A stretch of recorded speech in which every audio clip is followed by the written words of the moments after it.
about sustainability? How do you do something that can be sustained over time? And when you talk about that and when you mention that right there on the front, on the cover of the book, that means that this is a long game. You don't do anything self-funded. You don't do anything when you talk about sustainability when you're not talking about something that's going to take time to develop, going to take time to build. So you have to be really committed to this process. All right, so I'll give a little bit of an introduction. So I'm Tremain Davis. I'm the Chief Strategy Officer at University Startups. We're based in Maryland. And what we do is, so we're a tech company on the face of it. We're an ed tech platform, and we empower student learners at all stages of their developmental sort of life advancement, choice, process from middle school, high school, into community college, even into university. And so that's where we really start the development process when we talk about how do you help people at scale. And that's the biggest thing that we work through with how we do our technology. Because as we all know, if you want to help communities at scale, you have to be talking about technology. And so that's how our platform is really built. We would say we're a tech firm. We have patents, we have AI, we have ML tools, we have all the cool stuff. But really, I like to say we're a community organization that just so happens to have world-class technology, because as we're working on the ground level in communities that need to be served, we understand that the community has to come first, not the technology. The technology is a driver for action in that community, but you have to be able to build these ecosystems and create those relationships, build that engagement piece, and then the technology becomes something that can augment something that you're already creating. So that's how we approach technology, programming, and all the different things we do. We work with community colleges, universities, local governments, so we'd love to work with all of you. Or even just share information, because what I like to say is that it's not always about, getting clients. Sometimes it's just about having a conversation. You all are from all different places around the country, and we all have shared experiences and different experiences that I think can really add value in the different places and pockets that we're working. So, all right, so let's get started. All right, so why is an ecosystem important? I'm one of those why people. I think the why drives a lot of what we do, and I think that even when you're building out your stakeholders, even when you're building out your team, and even when you're talking through this with your leadership and different things like that, maybe let's leave a crack instead of closing it, because people are going to be slipping in. Yeah, let's just leave a crack, if that's okay.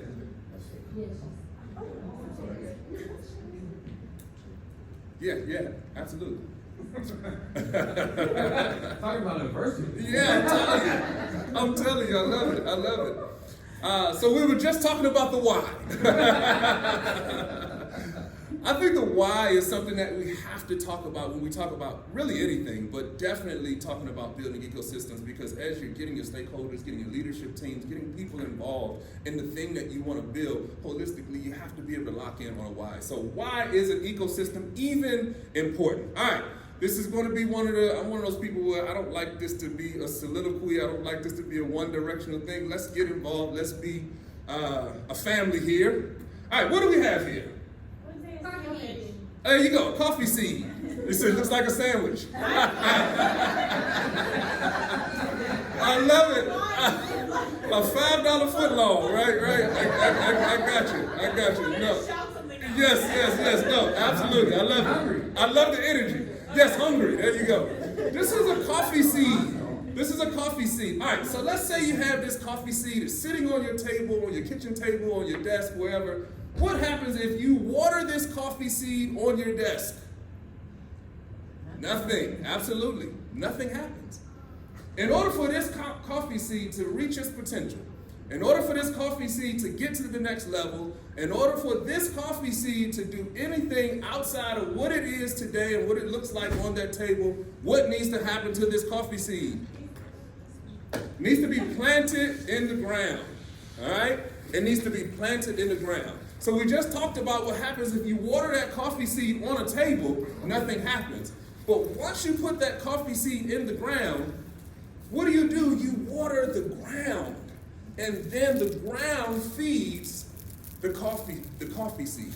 And so that's what an ecosystem is. An ecosystem is created so that the ecosystem waters. The ecosystem is what is where the nutrients come from for the things that you want to do on your college campuses, at your universities, in your communities, with your local governments. So it's not about these singular ideas, these singular things that are happening. When you start talking about, especially funding, funding is the water. You want to have funding come into an ecosystem. You want to water the ecosystem, and then the ecosystem is what feeds the different things that you want to do. And so I just like to talk about that because an ecosystem is important, and we have to know why it's important. And so feel free to use that example. I take this all over the world. The ecosystem has to be fed the seed has to be fed from an ecosystem. You cannot feed the seed itself. All right, so when you're building a sustainable ecosystem, and if I'm going a little bit fast, that's just because we got Kim coming up, and I got to make sure that I'm mindful of the time for her. So definitely going to be able to talk with you all afterwards. 3 goals when you're building a sustainable ecosystem. 1 is impact to students, okay? The second thing you have to think about is building stakeholder engagement. All right, the third thing is creating pathways into the community. All right, so when you're building a sustainable ecosystem, these are really the places that you want to start. Excuse me. All right, impact to students. All right, students are the seed. Let's start right there. We had some great students in the other room. I don't know about you all, but they are amazing. Yes, yes. I'm honored that you came to this, and I'm able to use you as an example. And I didn't know you were going to be here today. You all's story is incredible. And just the connection with the community college, just the understanding of what you all want to do, the perseverance, all the so many things. I got to make sure I high five you all afterwards, because I didn't get a chance to do it in there. But the students are the seed. And so that's something that we have to realize. You'll be surprised at the leaders that I talk to that don't realize that the students are the seed. They're the centerpiece. They'll talk about other stakeholders and other people that are involved, definitely, meaningful, but the students are really where all of the work that we do, that is our why, to make sure that these students have the things that they need. All right, so when you're building out the ecosystem, you have to get involved with student outcomes because they drive the entire thing. The student outcomes is what drives the entire thing. The reason that somebody is inspired to give money to this situation is because these students have shown that they can be successful, and we want to do more of this. We need more of these students to do more cool and interesting things in and around their communities. The second thing you want to do is think about a tracking system. That's as simple as a CRM like Airtable, and there are tons of other ones. I just used that as an example. I've done some Airtable stuff. Airtable's really cool. But you have to think about how you're going to track the progress of these students as they matriculate and work through the ecosystem that you put into place, all right? So impact reports, deliverables, you got to have that stuff built into the ecosystem. So impact to students, that's the first thing that you really want to be thinking about as you're building out this ecosystem. All right, the next thing is building stakeholder engagement. So you want to first identify, all right, when you're building this entrepreneurial ecosystem on your campus, you want to first identify and recruit your EIRs. Now, we talked about a lot of acronyms. We got a lot of military folks, and we talked about the acronyms. If you don't know what EIR is, that's Entrepreneurs in Residence. And so you want to have your mentors or your EIRs, Entrepreneurs in Residence, on your campus. How do you do that? All right, this is the chance for you to start identifying, building stakeholders in and around your community. So you want to go to your alumni, go to your local businesses, verticals and jobs that you want to hit in your community. And when I say be strategic here, this is where you have to really match this up and make sure there's alignment. You have to have a line of sight from the things and the assets and the things that are in your community to this particular action right here. So this is not a time where you want to dream about aerospace if that's not in your community or not a competency that's around what you're doing. We did some work at Eastern Shore Community College, which is in rural Virginia, Eastern Shore, Virginia, and they've got NACCE and a couple others. So if you think about a rural community college, NACCE is right there. That is a partnership that makes sense for that particular community. So be strategic. This is not the time where you want to just say, we want to do this. This is the hot thing. This is the thing that's trending. You want to make sure it's very localized and very specific to the needs of your community. All right. When you get your mentors, you got to make sure that you do it. Make sure you do a mentor kickoff. Make the mentors a part of the community. All right, so this is something that I see a lot. You'll get these EIRs, you'll get people who agree to be a part of this ecosystem. They agree to be mentors, they agree to come in and use their expertise to help shepherd and mold your students, different things like that. But the community college doesn't do a lot to make them a part of what it is that they're doing. When I say make them a part, things like this, and you all can get creative, but you want to give them benefits, give them actual cards to the community college. Make them stakeholders in this thing. You know, of course, personal lunches, discounts at the stores, maybe swag, sweatshirts, you know, let them wear the sweatshirts and hats and things from the community college. Of course, you can make this your own, but you want to make sure that the things that you're doing are really bringing them into this ecosystem that you're building. This is a great chance to get out into the community and partner with people who are willing, a lot of times, to support the work that you're doing at the community college level. You know, but they have never been asked, they've never been talked to, they've never been, you know, really brought into something that can really shepherd these students, all right? You want to do weekly check-ins with your mentors or EIRs. That's something that sometimes, you know, because we're at community colleges, we get busy. Everybody knows that you're wearing multiple hats, sometimes more than multiple hats, more hats than you can even fit in your closet.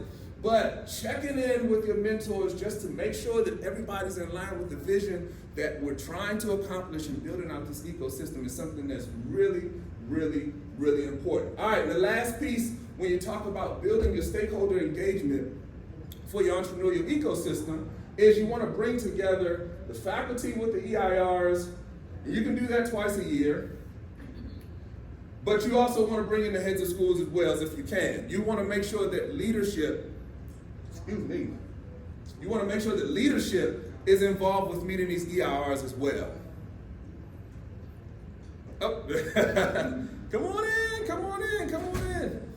You want to make sure that your faculty and your leadership are involved with your EIRs as well. You know, you don't want to just hold them, and this is something that I see a lot at like the universities that we deal with. We'll build out a program that's like, hey, this program, this EIRs, these mentors, they help our program here. This is what they do. And you don't want to get into that space. You know, you want to make sure you're getting buy-in with as many people, with as many faculty as you can on your college, because these are community resources that can help the whole. Again, think about the ecosystem. If you can empower the ecosystem then starts to water that seed. And if you can have multiple people in that ecosystem that can water that seed, that's something that you want to be able to empower. All right.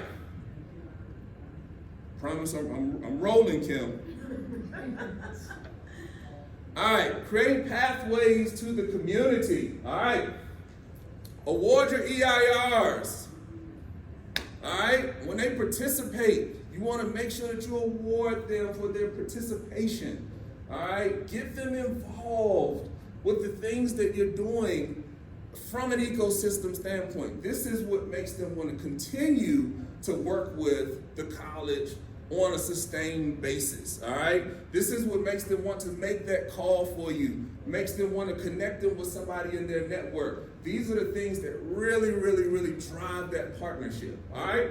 Who gave away the most jobs to the students? Who created the most pathways from the community college into one of the areas that you targeted? Remember on the first one, be strategic. One of the pathways that you targeted for your community college, what works for your community, what works for the region that you're in, you know, who supported that the most? You know, who opened up the most doors? Look, how do you start to track those things as well?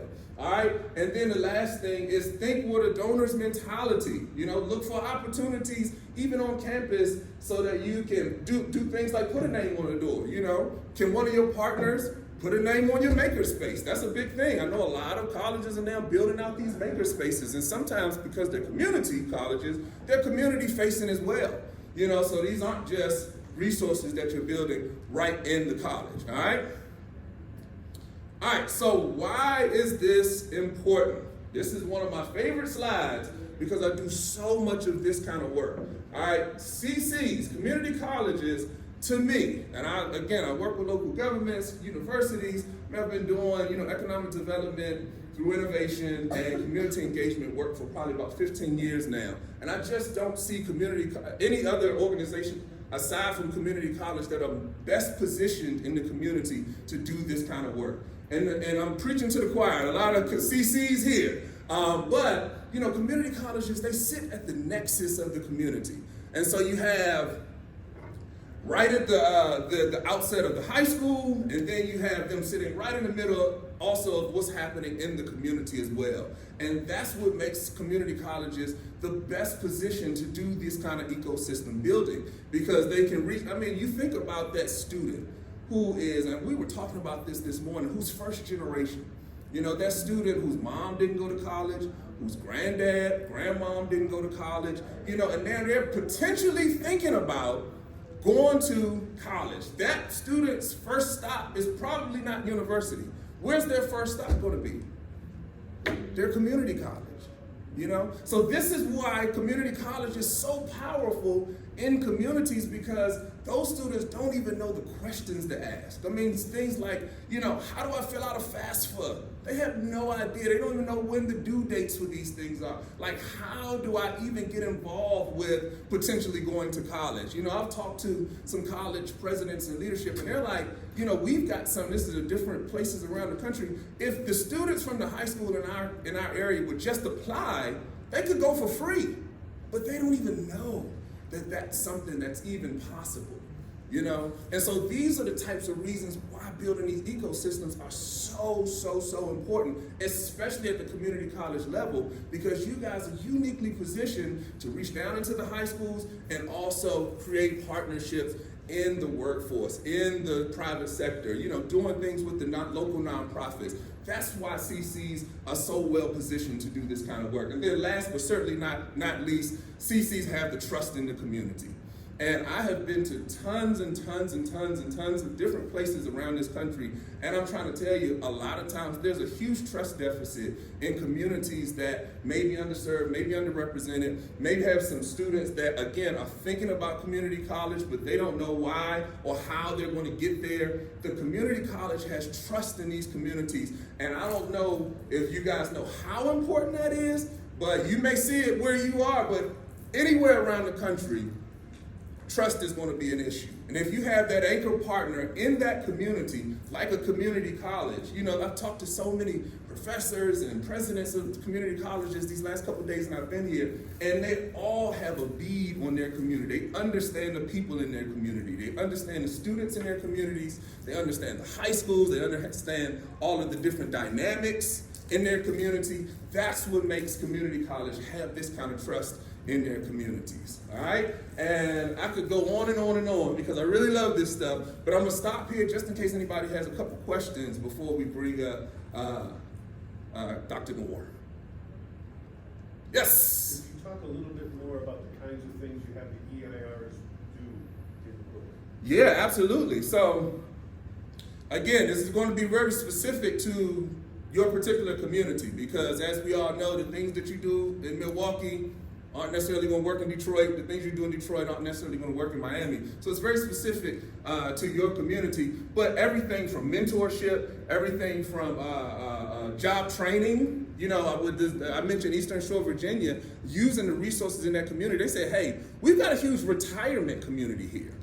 And they said, we have a lot of people who have retired in this community, but they would love to help the young people in this community. So we did a whole mentorship program, trainer, to show this huge resource that they have in this community, how to mentor these young people and these students. And it has worked out phenomenally, because these people are now being able to shepherd and talk to these students, and they've all retired from the different places, business partners in the community. These are people from the generation before who worked there for 40 years, and you want to interview? Let me call John. I hired John in 92. Let me give John a call and let him know that you're coming over. Oh, and by the way, let's talk about your resume. Let's talk about how you do your cover letter. Like, these are things that mentors can really add a lot of value on the ground to these students. And again, you can make it very specific to your community. Anybody else? That was a great question. All right. Here's my information. I've given everybody a card. If I haven't, I'll make sure I give whoever doesn't have a card one before we all leave out. My name is Tremain Davis. University Startups is our tech platform. Again, we work with high school, middle school, all the way up into college age and university. My background is in economic development through innovation and building innovative community engagement models. Thank you for your time.